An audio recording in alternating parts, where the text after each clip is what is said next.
The Invincible from Star Wars Industries comes to Windows, PlayStation 5, and Series X and S on November 6th. It's a paced, narrative-based game. Upon playing it, it more closely resembles Firewatch in its slow pace as well as a back and forth with others on your handy walkie-talkie. You play as Yasna, an astronaut on the planet of Regis III, a desert planet that your team was investigating due to a report another faction was interested in it. This is all based in a vague interstellar Cold War between your group and another group called the Alliance and this mysterious planet. In these kind of games, the gamer's expectation of action's loaned out, but at some point the payment becomes due in the form of true story payoff. Did that happen here? Sit on back and let's find out. Make sure to subscribe to the channel for twice a week podcasts as well as more video reviews. When you land on the planet of Regis III, the mystery begins almost instantly and then deepens, as these games usually do, with you not being exactly clear on what may have happened or even who you talk to, and always questioning exactly what more they may know. You wake up to find yourself alone, and after taking a quick stock of supplies, you realize your team is split into two groups because, as we know, it's always best to split up in dangerous territory. And add to that, you can't even remember why. You can only assume it was from down in two of these toothpaste containers worth of food and getting poisoning, but you don't find out right away.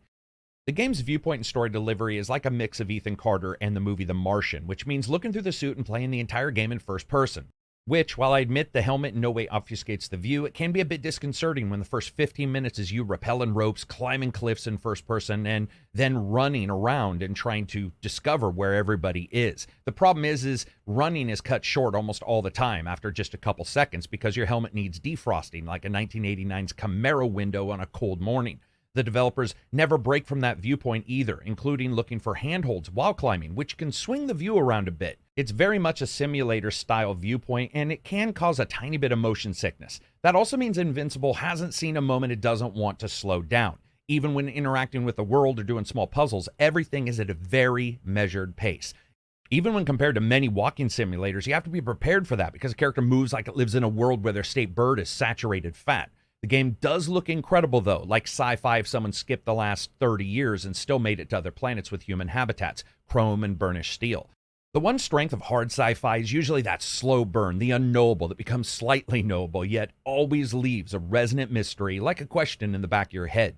And while a couple mysteries here or there do break up the pace, be aware Invincible would have to use an Apple AirTag to find its action. Even though it's somewhat of a desert planet, Invincible does go the extra mile, always trying to show you some vista or beautiful marker, many times with more artistic guesswork that existed in older sci-fi with crazy designs and fantastical displays of stellar phenomena that brushes aside some of the more harder sci-fi and the science we know now, because it just always wants to deliver to you something that's at least unique looking, and it definitely does it. However, it's still a barren planet, so those wanting verdant scenes really don't need to apply.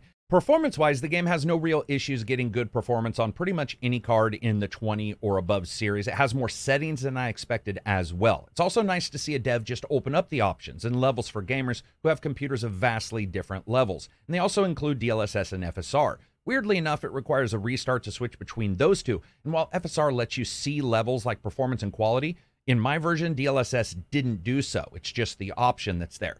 The big issue I did have here is there's some occasional level stutter that happens once in a while, as well as some unsightly pop-in of rocks and debris when walking. It's not all the time, otherwise it'd be a pop-in generator, but it's noticeable enough to point out. Artistically, I adore the look of the Invincible when it comes to the way the robots are, when it comes to the way the ship is, when it comes to the way the world is. There's a fascination here that I've always had with older sci-fi that isn't caught up in the rigmarole of, well, let's be honest, real science. And to me, that is a place where this delivers. One issue I did note when I was doing the gameplay was with the gamepad itself. It's a bit finicky with you clicking through items or interacting with the maps with a soft cursor. Moves through various maps or items that you find are done by looking at the edge of the documents or films. Mouse and keyboard, less cumbersome, obviously.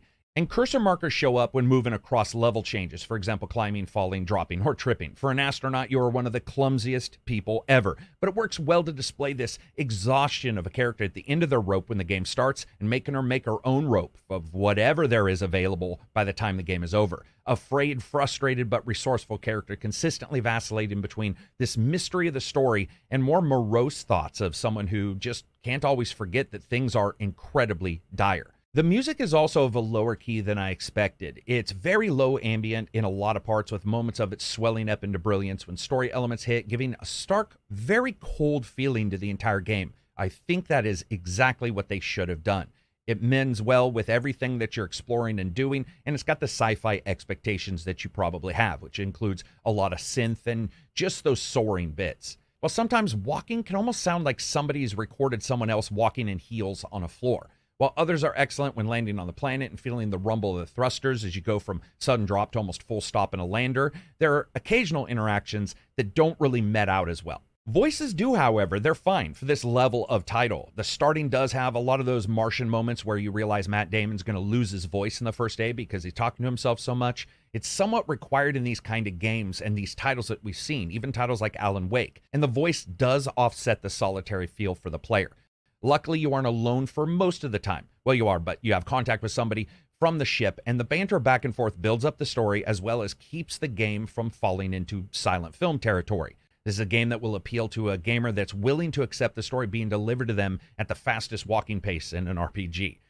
And speaking of gamers and being delivered to you, that's when we talk about the fun factor of everything. Now, walking simulators don't usually fall into the definition of fun, but instead the delivery and clarity of their fiction across the entire span. Entertaining, but never action-packed.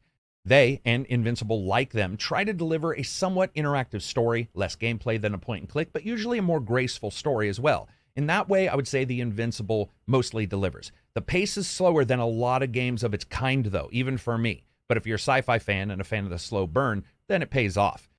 The Invincible's strength is its art, an almost dogmatic attachment to the slow burn. The result is a game, of course, that's going to appeal to a niche within a niche. Not only would you just likely need to be a sci-fi and harder sci-fi fan like 2001, Moon, Sunshine, and others, as well as walking simulators, man, you need to go into this embracing the slow burn. Does that mean it doesn't get going?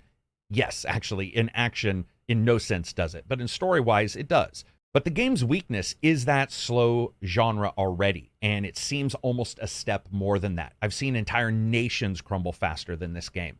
On the other hand, like I said, if you can just really dive into the narrative, this might be for you. Here's the thing, though. At a price point of $29.99, it's a bit above what someone might expect for a game like this. Its delivery, the attention to artistic detail, and the sense of mystery, as well as a sweet-ass aesthetic that hits well for me and obviously well above its weight, that makes it more digestible if you can handle a game about as fast as digestion. I would say it's probably a wait for anybody who isn't a very, very niche lover of the walking simulator titles, or who isn't a diehard sci-fi fan, or likes the novel itself. Thanks to all the patrons and people in the Discord, as well as you subscribers. Make sure to subscribe. Peace out.